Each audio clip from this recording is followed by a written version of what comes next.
يسألونك عن الشهر الحرام قتال فيه قل قتال فيه كبير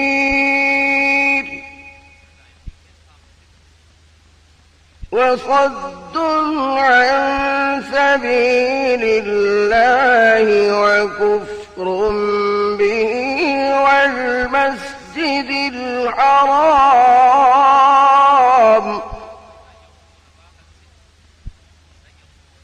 وإخراج أهله منه أكبر عند الله